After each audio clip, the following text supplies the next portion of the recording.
کیا یہ میری آزادی میں رکاوٹ ہے؟ کیا اس سے میرا اسٹیٹس متاثر ہوگا؟ یعنی دین کو ہدایت کے بجائے ذاتی پسند بنا دیا گیا ہے، یہی فتنہ ہے۔ آخر میں اسی غلط چیز کو حق یا دین کا رنگ دے دیا جاتا ہے، یہی فتنے کا پورا سفر ہے۔ اب ذرا اپنے ارد گرد دیکھیے، آج بہت سی باتیں جو 10-15 سال پہلے غلط سمجھی جاتی تھی آج نہ صرف قبول ہیں بلکہ اگر کوئی ان پر سوال کرے تو اسے تنگ نظر کہا جاتا ہے۔ بسم اللہ الرحمن الرحیم۔ اس سے پہلے ہم نے فتنہ جدیدیت کے تعارف کے طور پر ایک ویڈیو ریکارڈ کی، امید ہے آپ نے وہ سن رکھی ہوگی۔ آج ہم ایک ایسے مسئلے پر بات کر رہے ہیں جسے ہم روز جیتے ہیں لیکن پہچانتے نہیں۔ یہ مسئلہ شور مچاتا ہوا نہیں آتا، یہ نعرے لگا کر نہیں آتا، یہ آہستہ آہستہ ہماری سوچ، ترجیحات اور فیصلوں کو بدل دیتا ہے، اور اسلام اسی کو فتنہ کہتا ہے۔ اکثر لوگ سمجھتے ہیں کہ فتنہ صرف وہ ہوتا ہے جو کھلے گناہ کی صورت میں ہو یا دین کے خلاف نعرہ بن کر آئے، لیکن قرآن ہمیں بتاتا ہے کہ سب سے خطرناک فتنہ وہ ہوتا ہے جو حق کے لباس میں آئے اور پہچانا نہ جائے۔ آج کا فتنہ اسی قسم کا ہے۔ سب سے پہلے ہمیں ایک بنیادی بات سمجھنی ہوگی، یہ پروگرام، یہ ویڈیو نہ جدیدیت کے خلاف ہے، نہ ترقی کے، نہ ٹیکنالوجی کے۔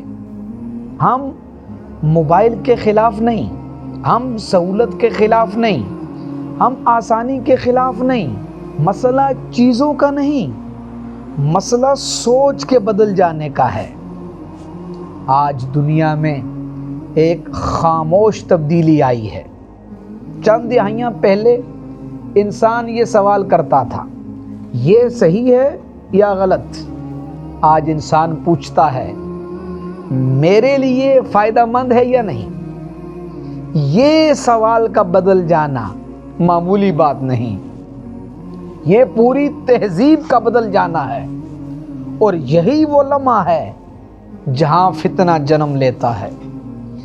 فتنہ ایسے نہیں بنتا کہ ایک دن میں سب کچھ بدل جائے۔ فتنہ 3 مرحلوں میں بنتا ہے۔ پہلا مرحلہ، غلط چیز کو نارمل بنا دیا جاتا ہے۔ لوگ کہتے ہیں سب یہی کر رہے ہیں، اس میں کیا حرج ہے۔ دوسرا مرحلہ، پھر اس کے لیے دلیل دی جاتی ہے، کہا جاتا ہے یہ مجبوری ہے، زمانہ بدل گیا ہے، دل صاف ہونا چاہیے، یہ باتیں کی جاتی ہیں۔ اور اس کے بعد پھر تیسرا مرحلہ آتا ہے۔ آخر میں اسی غلط چیز کو حق یا دین کا رنگ دے دیا جاتا ہے، یہی فتنے کا پورا سفر ہے۔ اب ذرا اپنے ارد گرد دیکھیے، آج بہت سی باتیں جو 10-15 سال پہلے غلط سمجھی جاتی تھی آج نہ صرف قبول ہیں بلکہ اگر کوئی ان پر سوال کرے تو اسے تنگ نظر کہا جاتا ہے۔ یہ تبدیلی اچانک نہیں آئی، یہ منصوبہ بندی سے آئی ہے، سوچ کی سطح پر آئی، زبان کی سطح پر آئی تبدیلی، اور پھر عمل کی سطح پر۔ ایک اور اہم بات سمجھیے، فتنہ ہمیشہ انسان کی کمزوری کو پکڑتا ہے، اور انسان کی سب سے بڑی کمزوری ہے سہولت اور خواہش۔ جو چیز ہمیں مشکل لگے ہم اس سے بچنے کی دلیل ڈھونڈ لیتے ہیں، جو چیز ہمیں پسند آئے ہم اس کے لیے جواز بنا لیتے ہیں۔ یہ کوئی مذہبی الزام نہیں، یہ انسانی نفسیات کی حقیقت ہے۔ اسی لیے آج ہم دین کے بارے میں بھی یہی سوال پوچھنے لگے ہیں، کیا یہ میرے مزاج کے مطابق ہے؟ کیا یہ میری آزادی میں رکاوٹ ہے؟ کیا اس سے میرا اسٹیٹس متاثر ہوگا؟ یعنی دین کو ہدایت کے بجائے ذاتی پسند بنا دیا گیا ہے، یہی فتنہ ہے۔ یہاں ایک بہت اہم نقطہ سمجھ لیجئے، اسلام آسان ہے، بہت آسان ہے، دین فطرت جو ہوا، لیکن اسلام مرضی کے مطابق نہیں ہے۔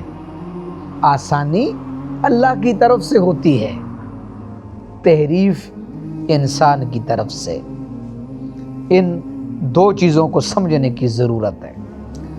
جب ہم اپنی خواہش کے مطابق دین کو کاٹنے لگیں تو وہ آسانی نہیں، وہ فتنہ بن جاتا ہے۔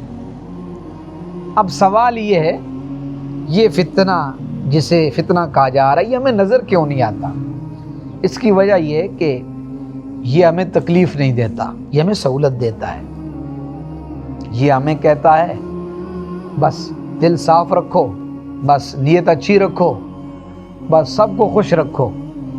یہ جملے سننے میں اچھے ہیں، لیکن جب حدود کے بغیر ہوں تو خطرناک بن جاتے ہیں۔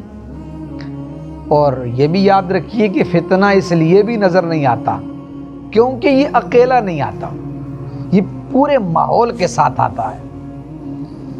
سوشل میڈیا دوڑ، مقابلہ، دکھاوا اور مسلسل موازنہ، جب سب ایک ہی سمت جا رہے ہوں تو غلط راستہ بھی دوستوں اور صاحبوں صحیح لگنے لگتا ہے۔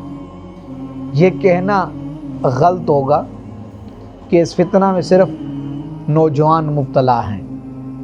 اصل مسئلہ یہ ہے کہ بڑوں نے سمت چھوڑ دی اور بچوں کو رفتار دے دی۔ اس کے بعد ایک تلخ حقیقت آپ کے سامنے رکھنا چاہتا ہوں۔ آج ہم اس ویڈیو میں کسی کو مجرم قرار نہیں دے رہے، ہم صرف یہ کہہ رہے ہیں کہ اگر ہم نے اس فتنے کو پہچانا نہیں تو یہ ہمیں اندر سے بدل دے گا اور ہمیں خبر بھی نہیں ہوگی۔ اور یہ بھی یاد رکھیے، یہ ویڈیو فتنہ کے خلاف جنگ نہیں، یہ آنکھ کھولنے کی دستک ہے۔ اگلی قسط میں ہم ایک اور بنیادی سوال پر بات کریں گے۔ تو سوال یہ ہے کہ کیا جدیدیت واقعی صرف سہولت کا نام ہے یا یہ اقدار کو بدلنے کا عمل ہے؟ کیونکہ جب اقدار بدلتی ہیں تو عبادت، اخلاق اور زندگی سب بدل جاتی ہے۔ یہ صرف آغاز تھا، یہ سلسلہ ابھی جاری ہے۔